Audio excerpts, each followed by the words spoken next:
Meanwhile, top diplomats of South Korea and the U.S. are slated to sit down for talks in Washington, D.C. on Tuesday U.S. time to touch upon a wide array of bilateral matters, including tariffs. Our Kim Bo-kyoung reports.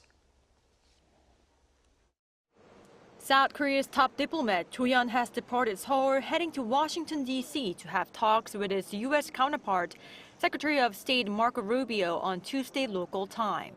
The meeting will take place on the sidelines of Wednesday's U.S.-hosted ministerial meeting on critical minerals. It marks their first in-person meeting since South Korea and the U.S. released a joint summit fact sheet on November 14th.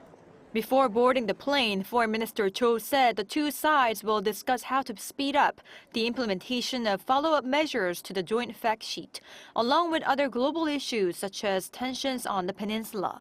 Also on the agenda is President Donald Trump's recent tariff hike threat from 15% to 25%. Cho told reporters that he had talked on the phone with South Korea's Trade Minister Kim Bo-kyoung, who said that he had discussed the tariff issue and Seoul's stance with U.S. Secretary of Commerce Howard Lutnick. Cho said he intends to deliver the same message to other U.S. government officials.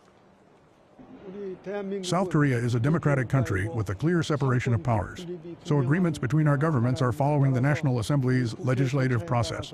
We will explain this to the U.S. side, seek their understanding.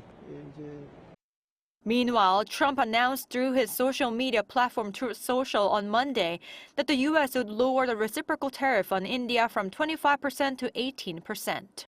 This following his phone talks with Indian Prime Minister Narendra Modi, where India agreed to stop buying Russian oil, as requested by the U.S. to cut off Russia's war financing.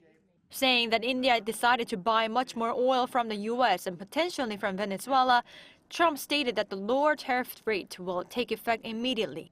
With the additional 25% tariff penalty that was imposed due to India's imports of Russian oil also removed, the overall tariff on Indian exports to the U.S. will sharply go down from 50% to 18%.